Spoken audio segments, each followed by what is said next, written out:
अगं सुनबाई, अजून झोपलीस? उठ लवकर, किती वाजलेत बघ. आई, आज जरा उशिरा झोप लागली होती.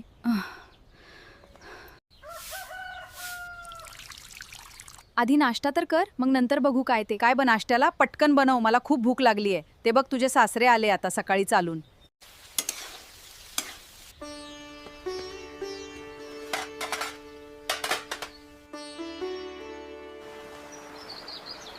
त्या बाई, मी आता शेतातून आली, कपडे धुवून घेते.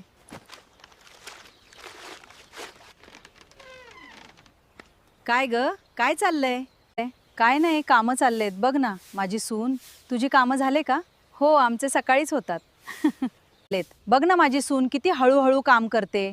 अगं, मी माझ्या सुनेला मदत करते कामामध्ये, तुझ्यासारखी झोके नाही घेत बसत. तू तुझ्या घरचा बघ, इथं मला शिकवायला येऊ नको. महाराणी, इकडे. तुझ्या हातापायाला काय मेहंदी लागलेत पटापट? किती हळूहळू कामा करतेय. अजून जेवण बनवायला उशीर करशील. कपडे ठेव बाजूला, आधी किचनमध्ये जा आणि बघ काय भाजीला आहे का. आज ह्यापासूनच काहीतरी बनवते. आई, मी जरा शेतातून काही भाजीला मिळते का ते बघते.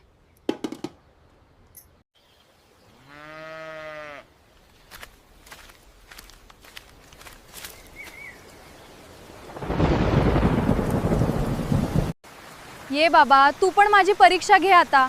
तुला पण आत्ताच यायचं होतं का? जरा घरी पोचल्यावर आला असता तर काय बिघडलं असतं.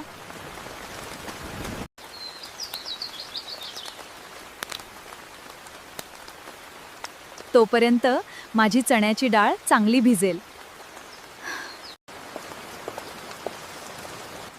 आता जेवायला काय तू डायरेक्ट संध्याकाळी देशील काय? किती वेळ शेतामध्ये लावलास? अजून कामं बाकी आहे. पाऊस आला मध्ये, त्यामुळे चिखल झालेला आहे, शेतात चालता येत नव्हता, त्यामुळे उशीर झाला. जा पटकन काहीतरी बनव. पोटात कावळे ओरडायला लागलेत. पोटात कावळे ओरडायला लागले. हाताने करायला काय होतं?